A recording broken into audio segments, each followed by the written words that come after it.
The following is a Sunny 99.5 WSTX station editorial. This is Holland Redfield. It would be an understatement to say the Virgin Islands is at an economic crossroads. We as a society are being challenged like never before. The challenges are so deep and have such far-reaching implications that we all individually and collectively must ponder where we will be in the next 30 years. Opportunities like the Diageo proposal did not happen in a vacuum and represents a truly remarkable cooperative effort between Governor John P. DeYoung and the delegate to Congress, Donna Christensen. You would compare this proposal with the establishment of the Hess Oil Refinery, Martin Marietta, or the purchase of the West Indian Company as economic turning points of epic proportion. But this one has far more bang for the buck than any other of those deals had in the past. Even if we had the opportunity to build several large hotels, this deal will have a smaller footprint with far more return on the investment than we would ever have by factoring in building these hotels, and not to mention the diversification of our economy. The big question is, are we going to seize the moment?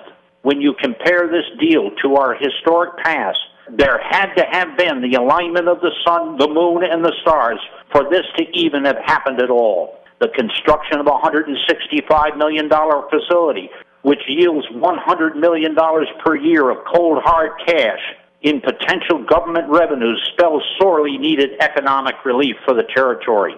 Monies that could be vested in our retirement system, monies that could be used for alternative energy, and we could go on and on. It is critical that we seize the moment and that we look at this potential economic deal in its totality. Now here enters the legislative branch of government. Clearly, individually and collectively, our senators have an awesome responsibility because it's only through their ratification that this contract of historic proportion could go forward.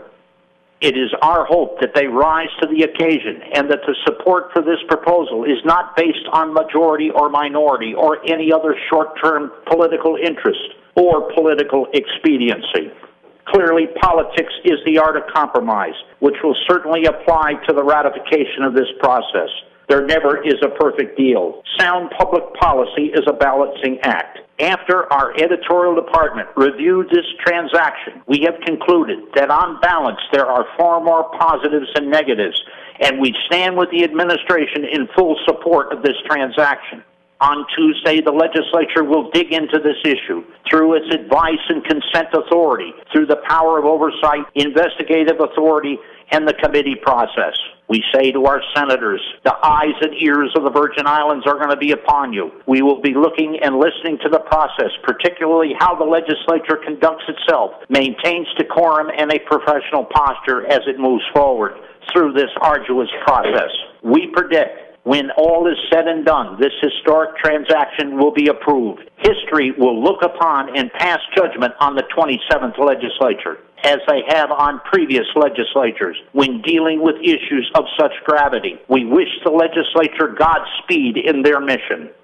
Sunny 99.5 and WSTX welcome your opinions. Please email your comments to our editorial department. Our email address is editorial@viradio.com. Sunny 99.5 and WSTX reserve the right to air your views. Please include your name and other contact information.